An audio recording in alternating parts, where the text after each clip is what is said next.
Hello and welcome to Nintendo Agenda again. Made this little graphic. This is going to be a static picture, so it's not a video, so you don't have to watch it, but you can have it playing in the background.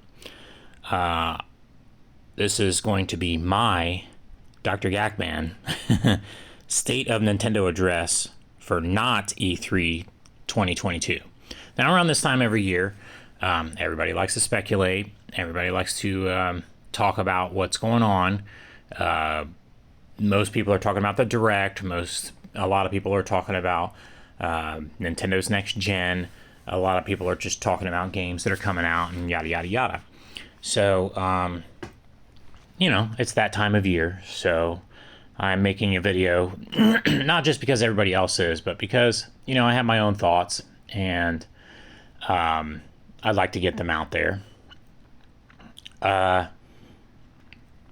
Part of this, I want it to be, it may end up being a two-part video. I'm not too sure because I get long-winded and I go on tangents.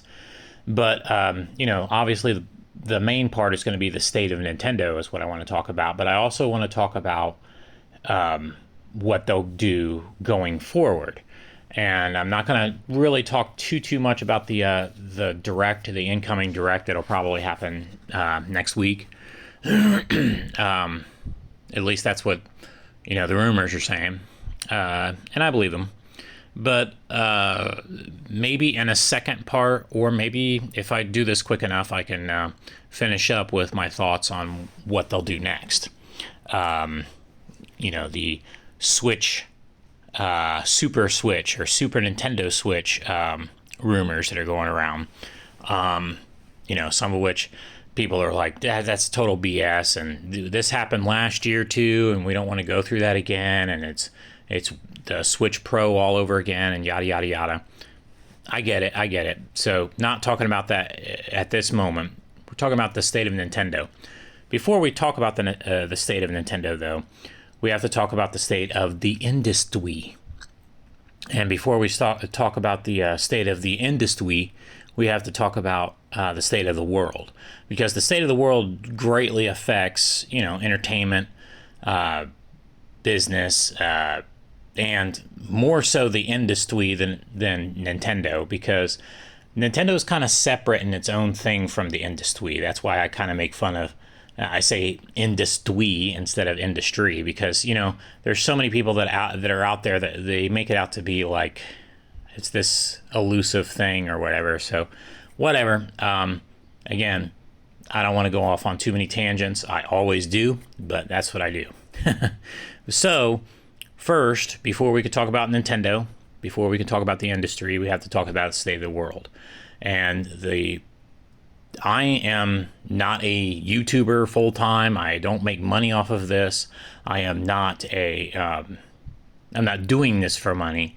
I'm not, I work several jobs and I hardly have any time to play games, let alone do this kind of stuff. But, I still like to do it. It's one of my hobbies, I guess. And I feel that I'm more, my hand is on the pulse of what's going on, players' pulse. To have a Nintendo Power pun there, but the state of the world definitely affects all of us. And, the CCP flu, although some people don't like to call it that, and I'm not trying to get in trouble for that. That's what it is.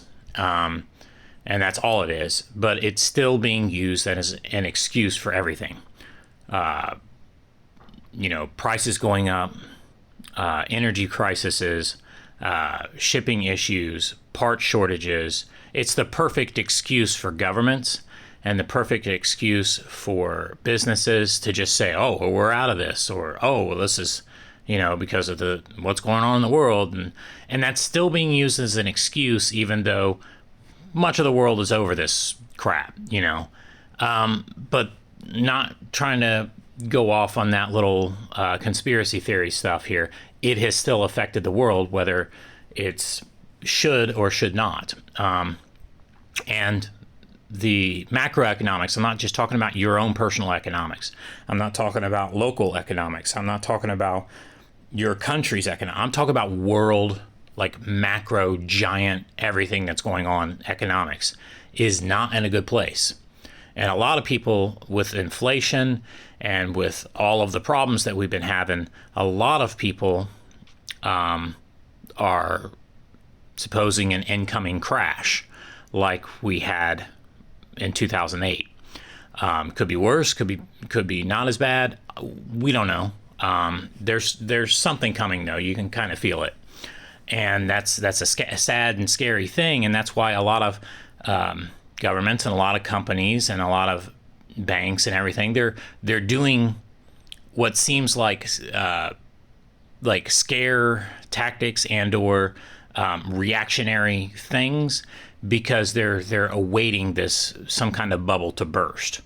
And it only takes one bubble to burst to I mean, what happened in 2008 was the effect of what happened in 9/11 2001, 7 years later. And all that was, and I'm not trying to downplay it or anything, that was a major event. And just like this flu was a major event in the world, it set into motion, it got the gears going to cause, economic problems later on. And the 7-year stretch, it could be more, it could be less for what happened with the flu that happened in 2019 or 2020, depending on where you were in the world, and how you take that in. But regardless, what I'm getting at is maybe around 7 years from then, we will have major problems. And companies have got to be seeing this coming, and they've got to be preparing for it, and or they've got to save back rainy day funds. They've got to be, I myself, I don't know what I'm going to do, but I survived 2008, so I'm sure whatever's coming, hopefully I'll be able to survive that. And again, I didn't want to get into all of that conspiracy theory stuff, but we have to talk about the state of the world because it does affect every industry. It does affect business. It does affect technology and how fast things can move and advance, and the economics of it and everything. So, but what I was getting at before was that 2001, when 9/11 happened, and that was they grounded planes, and that's all it took to cripple an economy 7 years later. And same thing, a flu is all it took for them to cripple an economy that is in the state of and going towards being crippled. So possibly 7 years after, maybe sooner, maybe later, who knows? That's just my own thoughts and my own take on it. And I think companies really have to take into account all of that. And I think that's why so many companies are moving towards, this is something that they've always wanted anyway, so that they don't have to ship stuff, so that they don't have to produce stuff, so that people don't own their own stuff. It's like George Orwell, you'll, own nothing and like it, and that's what it is with all digital future, streaming, cloud stuff. That's what that's all about. It's not, you don't own what you pay for, and that's a sad direction. And a lot of people won't realize it until it's too late that's what a lot of companies want. And that's certainly not the way that I want video games to go or anything else to go. But that's the way the world wants things to go, and we're just along for the ride. We just gotta take whatever they give us. So, going into that, now we're talking about the state of the industry, because the macroeconomics of the world very much affect what happens in the industry, especially a young industry like video games. And I say young, it's been around for a while, but the way that it's coined itself as an industry is rather young. And that it's very affected by macroeconomics, and they'll put up the front, and this is the thing, we have market share and we have mind share, more than sports, more than other technologies, even more than things like Mac versus PC and Android versus iPhone. Video games are very based off of superficial mind share. They give the perception of something that is just not true sometimes. And the industry is a big culprit of that. And what they want you to do is they want you to think that everything is hunky-dory and fine.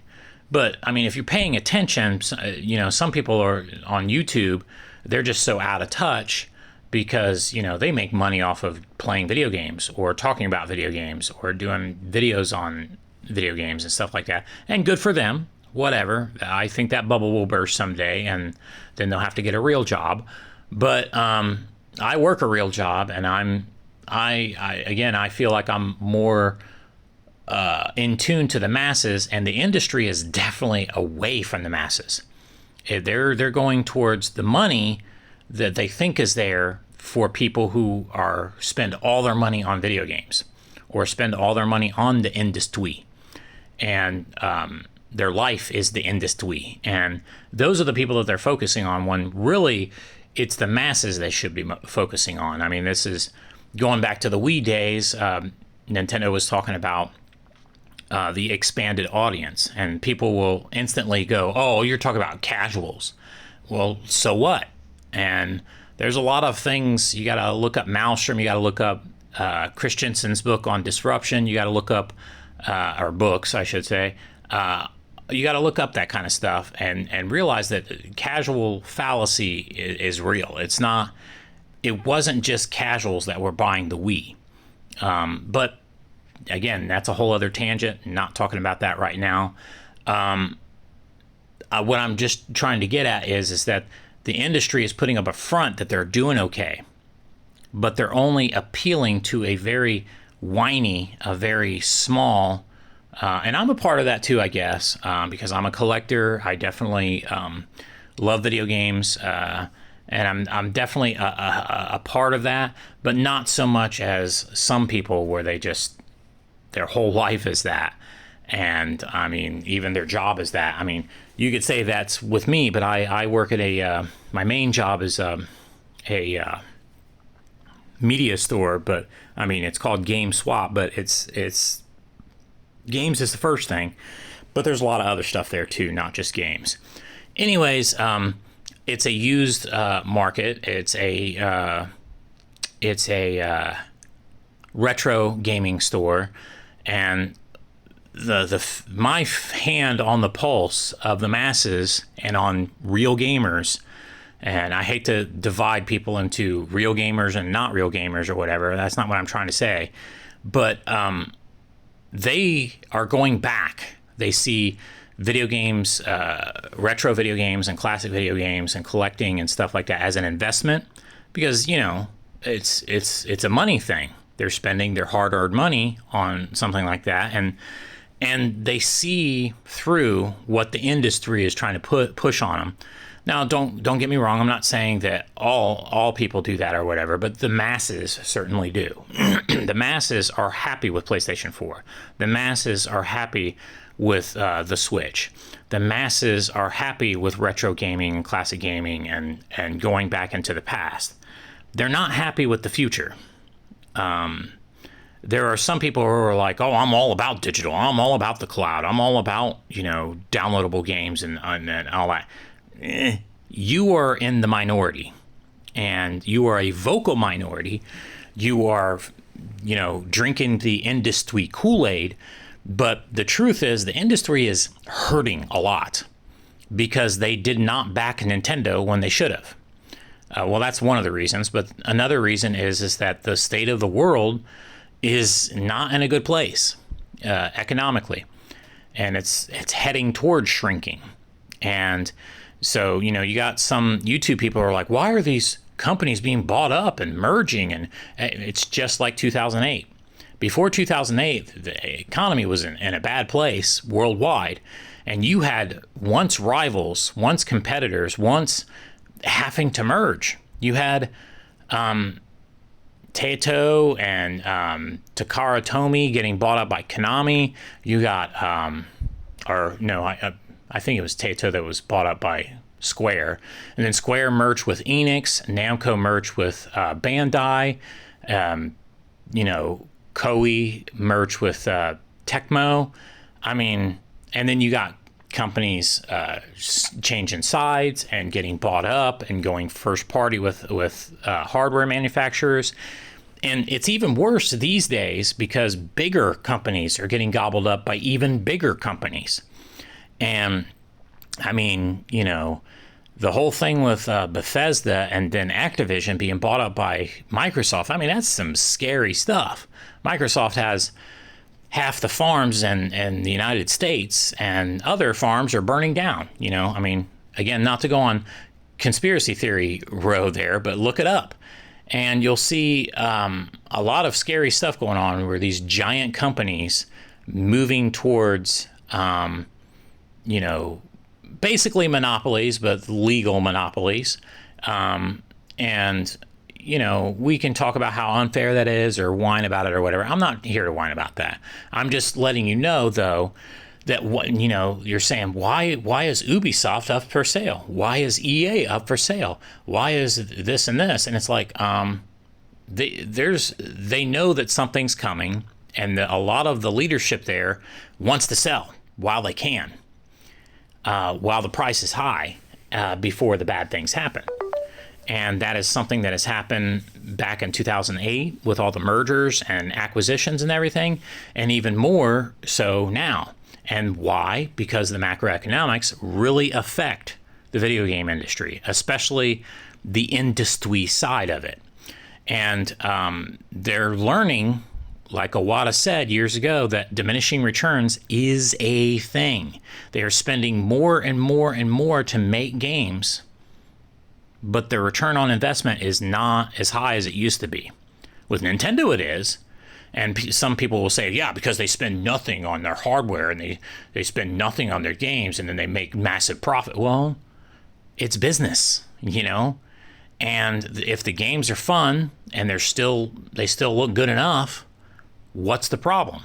I'll tell you what the problem is. The industry has brainwashed a lot of people into thinking that if you don't have this certain resolution or this certain frames per second or this certain you know, power in your system, then it's garbage.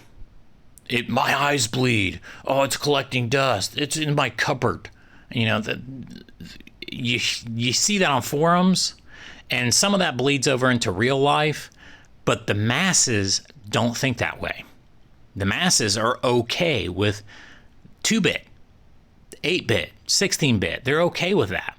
They're okay with primitive technology. They're okay with the history of gaming. They're okay with older stuff that may not look as good as these days, and they're completely okay with that. And the Switch is okay; it's good enough. And but the industry will throw around buzzwords about things that like really don't matter in the end because they're hurting. And even companies like Sony and Microsoft are spreading their content to mobile, to PC, to competing platforms. I mean, think about that. That's something that Nintendo isn't even doing. You can say, oh yeah, Nintendo is doing mobile stuff, but they're kind of cutting back on that. If you really look at the state of Nintendo and what's going on with their mobile lines, yes, it's there, but it's to get people to swim upstream to their consoles. You know, it's to bring in, it's kind of like mobile is like the new TV.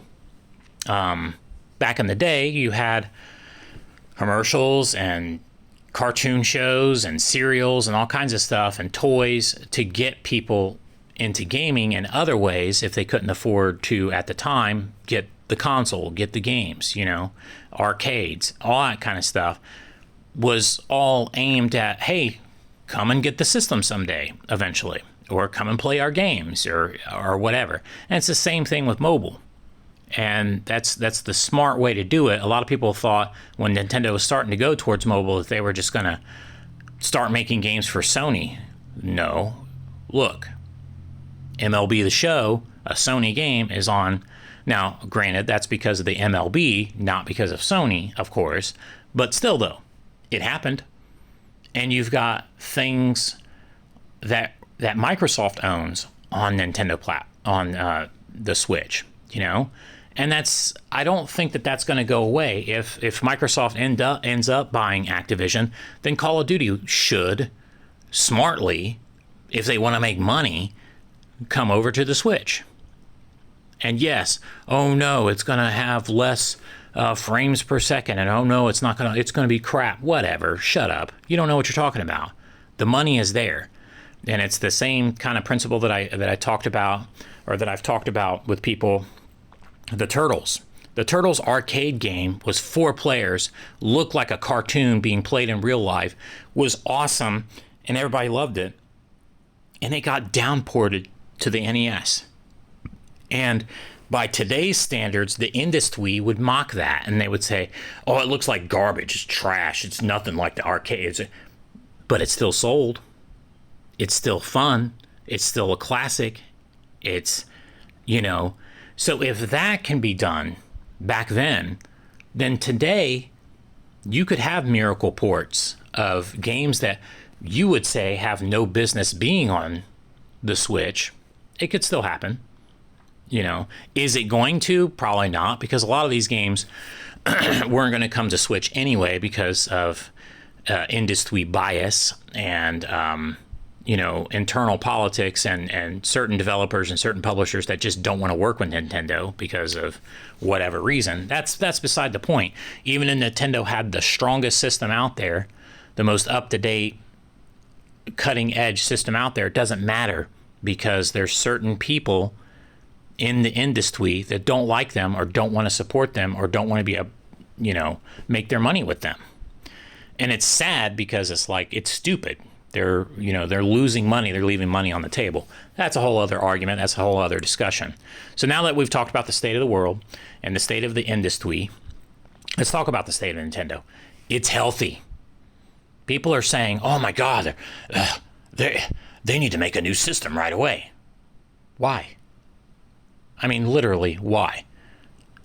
Their current system, without a price drop, although I imagine that there will be a price drop here soon to clear out older Switches and replace them with OLEDs, without a price drop, and the games without price drops, although there's rumors that there will be, Player's Choice line eventually 5-6 years into the lifespan of the Switch. Think about that. And it's still selling. All of these things supposedly against it from the industry, all of these buzzwords that are getting thrown out there, and all of these, naysayers, they're wrong. And I'm not trying to say that Switch will forever sell forever and Nintendo never needs a change or anything. That's not what I'm saying. I'm saying that they're in a very healthy state, and the real reason is because of games.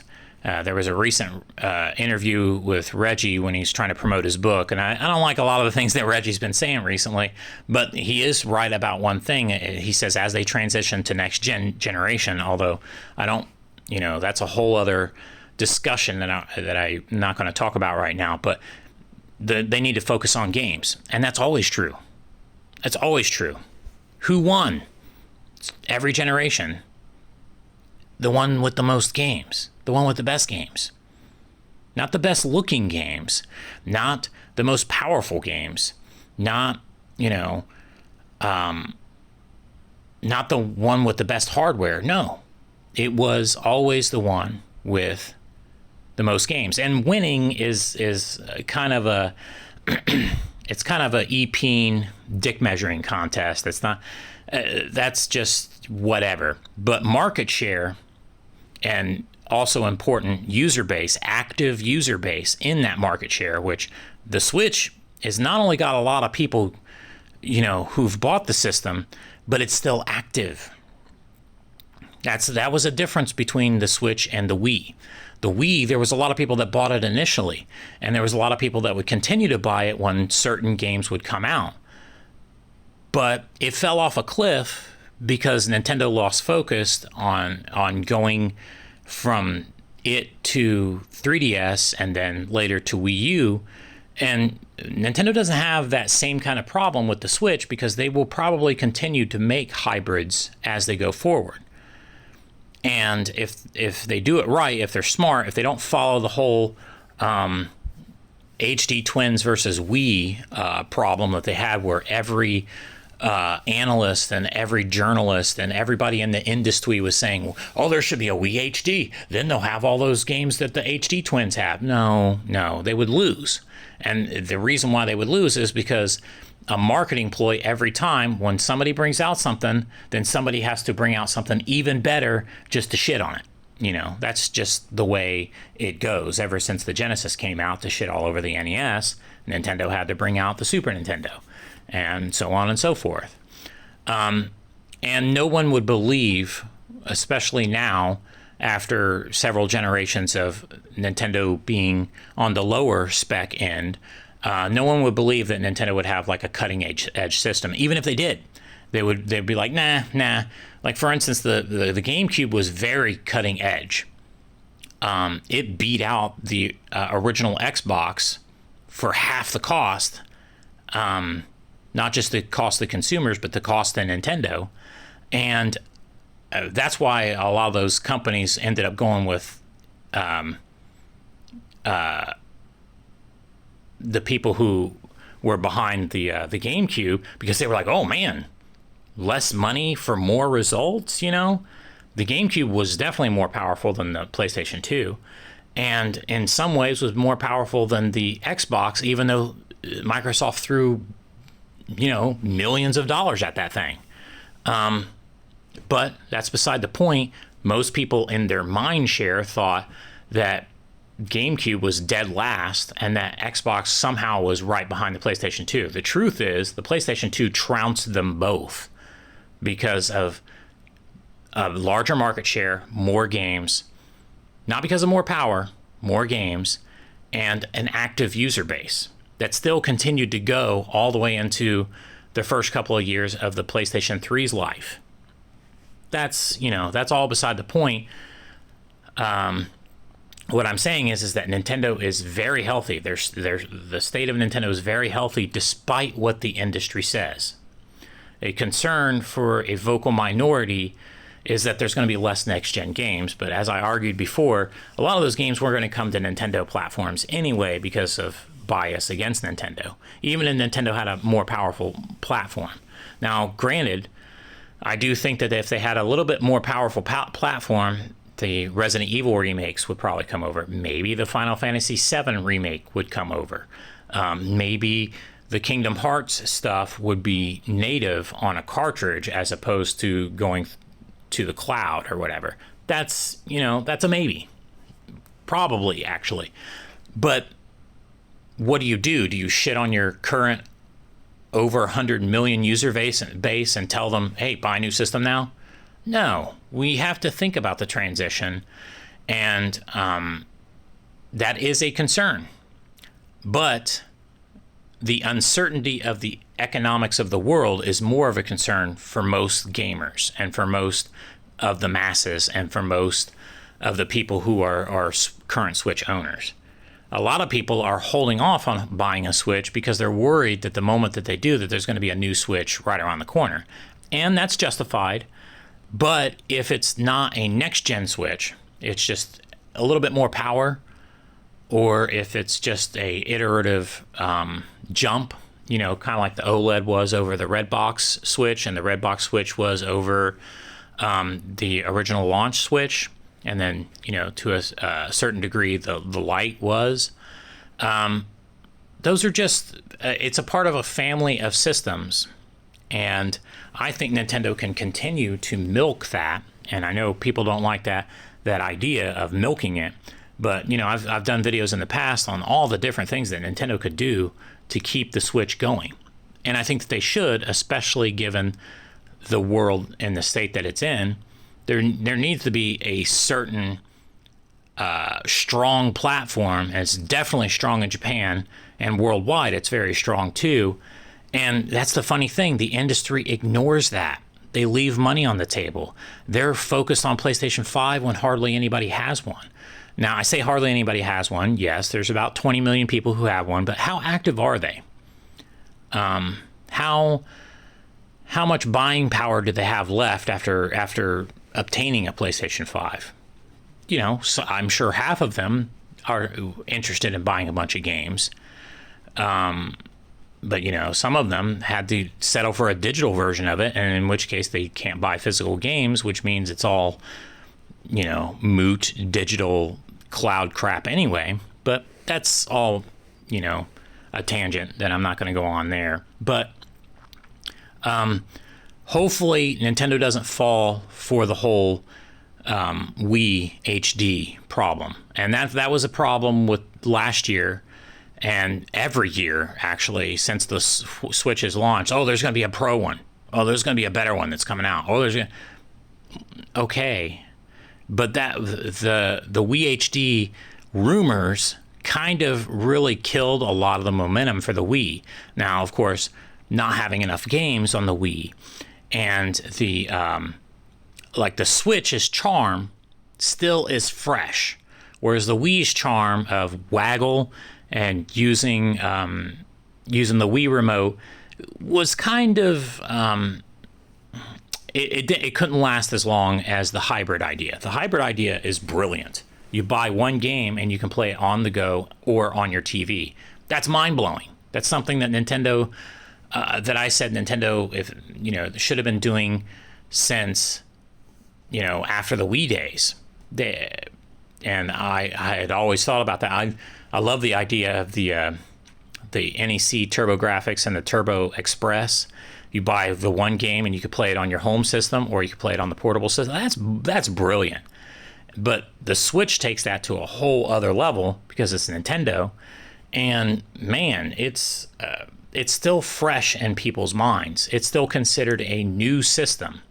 Yes, people know that the PlayStation 5 is newer. Yes, people know about the Series X and the Series S. But to them, it's almost on the same level, even though to the industry and to the analysts and the people that are, no, Nintendo needs to release a new system right away because why? You know, because the next gen, which is PlayStation 5 and Xbox Series, has a foothold and they want Nintendo to start all over again and be behind. I mean, that's self-sabotage. I don't know. And I'm not saying that Nintendo shouldn't do anything, but there shouldn't be following the whole Switch Pro moniker, and they shouldn't be following the whole Wii HD analysis that a lot of people had back then. Now, Nintendo, of course, if they would have released the Wii HD, I think it would have been better than the Wii U. The Wii U is just a disaster in a lot of aspects, and we not going to get into that here. But I certainly believe in the rumors of the Switch, the Super Nintendo Switch that we've heard. And the reason why I believe in it is because I don't think that it's meant to be a next-gen Switch. I think Switch should be seen as a platform where, you know, every couple of years there's an update to it. A better controller, a new thing that's added to it, a better hardware, you know, games that could, you know, only be played on the newer one, but in limited amounts. Think of it like the Game Boy Color. When Nintendo was transitioning to the Game Boy Color, they had a lot of steps. And the Game Boy and Game Boy Color is lumped together as one system or one generation or one platform. And rightfully so, because it was the same hardware, it's just that they had a color screen on later editions of the Game Boy. And then later still, they had games that could only be played on the Game Boy Color but couldn't be played on the original Game Boy or the Game Boy Pocket or on Super Game Boy on the Super Nintendo. That's to be expected, and that will be expected someday on the next Switch or a upgrade to the current Switch that we've got. But I don't think that they should throw away their current user base, and there's certain games that it doesn't need a next-gen hardware. It doesn't. There's a lot of games that could still come out to the regular Switch, but look better on a, you know, and a lot of people say, well, I'll be Switch Pro. like the Wii HD all over again, the whole rumors or whatever. Not if they play it out like they did with the Game Boy Color. And the Game Boy, you had Game Boy, and then you had Super Game Boy, which was kind of like, oh, if you had this extra thing, you can have color games and more features on the Super Nintendo. Cool. And then you had transitional cartridges that could play on both the original Game Boy, which the Pokemon games were all like that, except for Crystal. The Pokemon Gold, Silver, Red, Blue, and Yellow were all playable on the original launch Game Boy, if you had one, if that's all that you had. And likewise, I think that there will be a lot of games, even after a new Switch comes out, that will still come to the original Switch, because they don't want to ignore that by that time that it comes out, 120 million users, active users on the Switch. And then as time goes on, there will be a couple of games that will only work on the new Switch, and they'll look better. Not every game needs that or deserves that. Certainly, if they did, it would be something like probably like Resident Evil remakes. Certainly something like, which, by the way, they're talking about the Resident Evil remake for Resident Evil 4, which is holds a very special place in Nintendo players' hearts, you know. And it's coming around the same time that they're talking about that the next Zelda is coming. So I really do think that March of next year, to 2023, could be when they release a Super Switch. And the naming of Super Switch is perfect too. And the rumor is Super Nintendo Switch. Now, some people will be like, well, why call it Super Nintendo Switch? Well, I prefer Super Switch, but I think the reason why it could be Super Nintendo Switch is because they're about to launch not only possibly a new Switch, but they're about to launch worldwide a bunch of different theme parks that are called Super Nintendo World. And they're probably going to have a series of a bunch of different movies, call it like the Marvel universe, but cinematic universe, but it'll be the Super Nintendo universe, you know. And Super Nintendo just brings up a lot of nostalgia to people, and I think it'd be one of those names that people can accept. Not like Switch Pro, not like Switch 2, not like, you know, I like the idea of a Switch Plus, but, you know, I don't think that it'll be very confusing. They'll know that it's a new one, but Nintendo should market it as like, hey, look, don't worry, we're still bringing tons of games to the original Switch, and so of all of our partners. But some games will only work on this new Switch. And likewise, they could say, oh, and for you guys that don't want to upgrade yet, those games can be available cloud-based. Now, a lot of people are like, oh, cloud, nobody likes that. But it's kind of like the same thing that happened with, with the Game Boy, with Super Game Boy. You bought Space Invaders, but like if you played it on your Super Game Boy, then it had extra colors and borders and features and stuff. And there was a lot of Super Game Boy games that were completely playable in Game Boy Color, completely playable in the Super Game Boy on Super Nintendo, and completely playable in the launch original Game Boys. And I think likewise that's the way this transition is going to be into the next generation. And I thought I was going to make a second video based on that, but I think I'm going to end this video here pretty soon, because I've already talked about the state of Nintendo, what I think that they'll do going into. I don't even like the terminology next gen. I think it's just a platform that's going to continue for as long as they can continue it, and so that they can keep the market share huge and the user base active and focus on games. And I mean, they can add more features as they go with each iteration of the Switch. And I don't think that they need to make a new Switch where you basically screw over all of the people who bought the old Switch. And likewise, the new people who bought the new Switch, they don't really feel like they have to buy it right away, because they know that the old Switch is still going to be supported and that their old games might have HD or 4K packs or something like that, where they can download them when they get the new system to make their old games better. And that went along the lines of the rumor, which was, well, there was a rumor before the Super Nintendo Switch rumor that was saying that Nintendo was going to release a platform that was not going to have all of its features or all of its power unlocked until later. And I think that's brilliant. I think that's smart. Maybe make it to where like all of the games that come out on the original Switch, except for certain ones that can't run on the old hardware, but make them very limited. You know, like these are games that, like say Resident Evil or the Final Fantasy remakes, make them to where they only work on the new one, that kind of thing. Yeah. So, what do you guys think? Could something like that be announced next week? I don't think so. Not during the Nintendo Direct. I think Nintendo is going to focus on games, which is the right thing and the smart thing to do. Whether there is a new Switch coming or not, I don't think that they'll release like two versions of each game, like one for the old Switch and one for the new Switch. No, I think it'll be one game that'll play on both systems, but on the newer one will have more features that you could either download or that will just be unlocked when you're using the new Switch. And I think it'll be a smoother transition, and if they market it correctly, it'll be like the Game Boy lasted.